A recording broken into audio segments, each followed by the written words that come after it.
क्या नाम है? कोमल। अगला टारगेट तो ही बढ़ू का हमार। केहुली कहाँ की रहने वाली है? आसनसोल।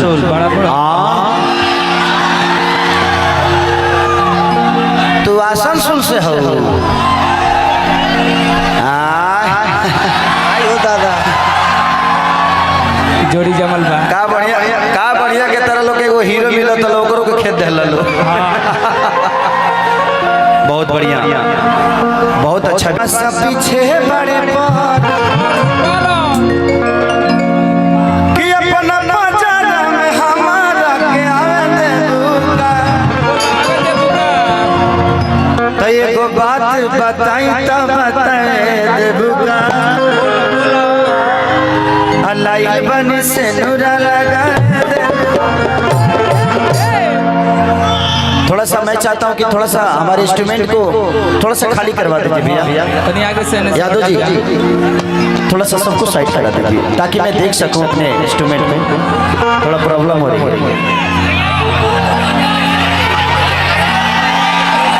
अरे पगले हम आज 5 महीने से जिम नहीं कर रहे हैं। सबको लेकर जाइए उस मंच पे। रीजन था मेरा कि मैं केस में फंसा हूँ, बरी भी हो गया हूँ, कुछ अटकन है यार। इसलिए परेशान था मैं, क्योंकि मेरी जिंदगी में मेरे सबसे अगर कुछ है तो मेरी गायकी ही है और मेरा कला ही। और मुझे उससे कोई रोक देगा तो आदमी तो मर ही जाएगा ना। 2 साल से परेशान हूँ मैं, बट कभी नहीं। आपका आशीर्वाद है तभी केसरिया।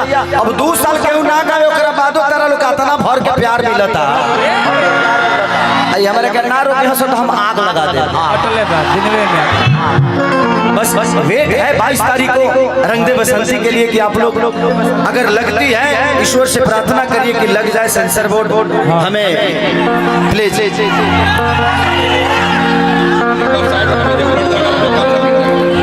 अच्छा बाबू रे बन रहा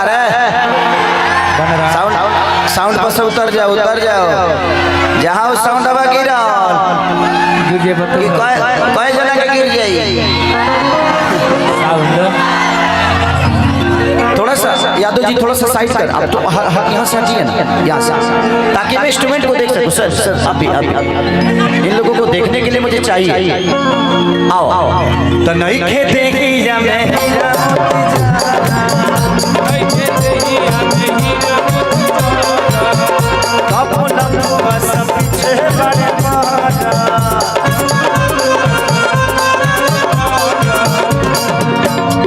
अब बुला लो।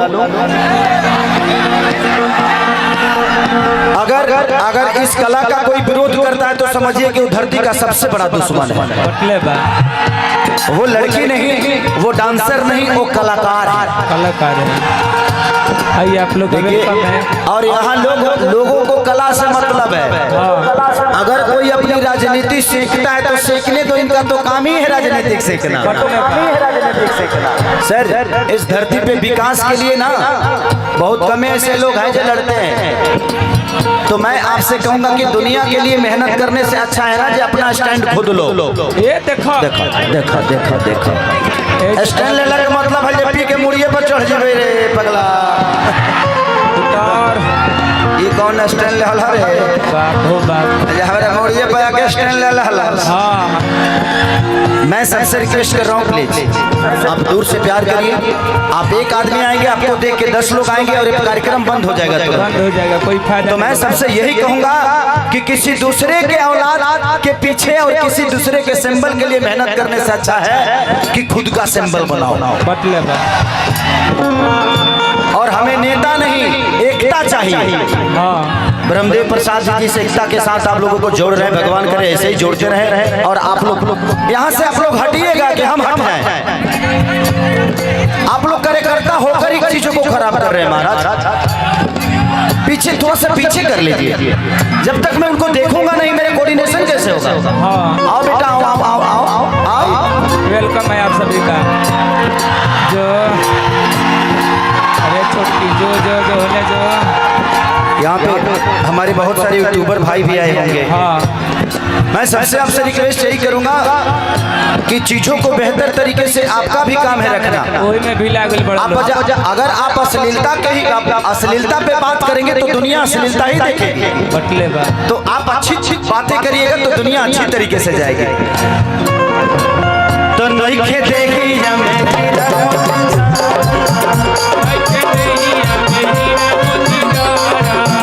अब लखू बस पीछे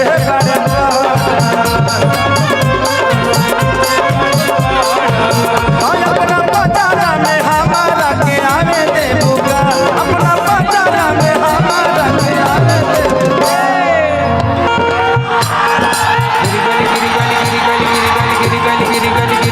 एगो बात बताई तो बताए देबुगा, आई बात से नुरा लगा।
लड़किया कहती है किसे नुरा लगावल मजाक है का, आ पागल के तोहरो दिमाग है का।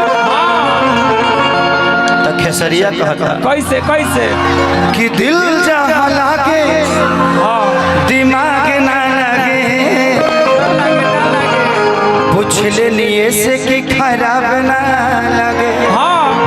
तो से नुरा लगा मजाक है का, पागल के तोहरो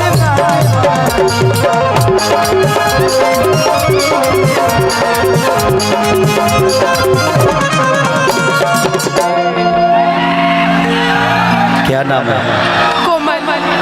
कोमल। अगला टारगेट तू ही बनू का हमारा।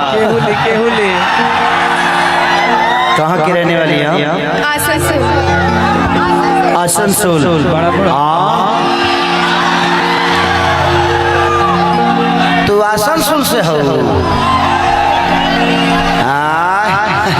आयो दादा जोड़ी जमल बा का बढ़िया के तरह लोग एगो हीरो मिलो तो लोगों को खेत दे लो। बहुत बढ़िया, बहुत अच्छा बेटा। आसने सुन रहती हो तो का करो? हमारे साथ कह नहीं रहती है, मेरे साथ रहो तुम। आज से रहो, तुम भी मेरा लेना, मैं भी तुम्हारे लेता रहूंगा खबर।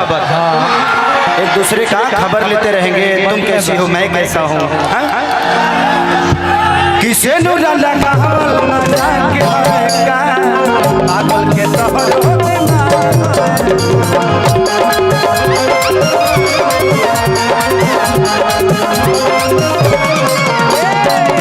कोमल। दिल जहाँ लागे दिमाग न लगे,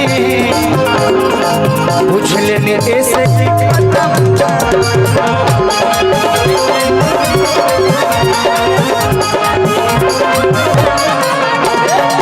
दिल जहाँ लागे दिमाग न लगे, पूछ लेने ऐसे खराब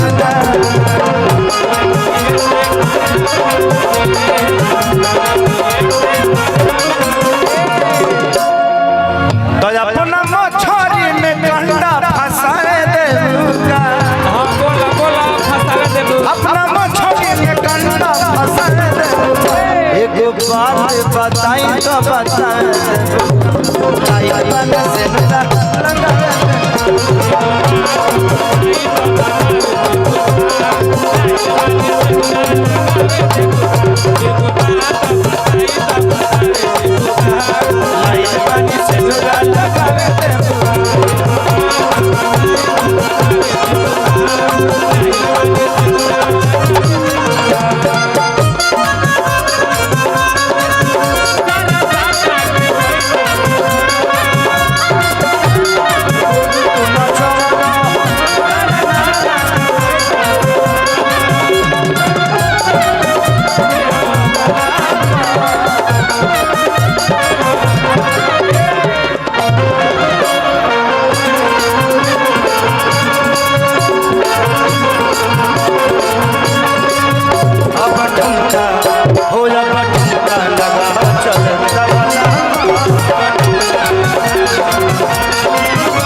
लड़किया कहती है कैसे कैसे कि काहे रतन भइल बड़ बबुआ दीवाना ऐसे करब तू तो चल जइब पागल खाना रांची के पास कि काहे है बबुआ तू भइल दीवाना ऐसे जे करब जइब पागल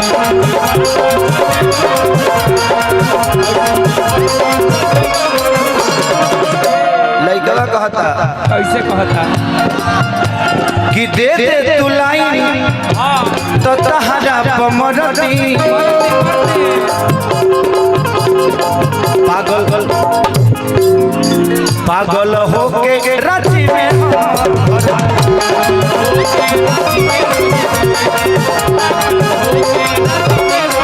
तो यो जतमो के लभ सोन गावे देबुका तो यो जतमो के लभ सोन गावे देबुका एगो बात बताई तो बता देबुका लाइल बानी से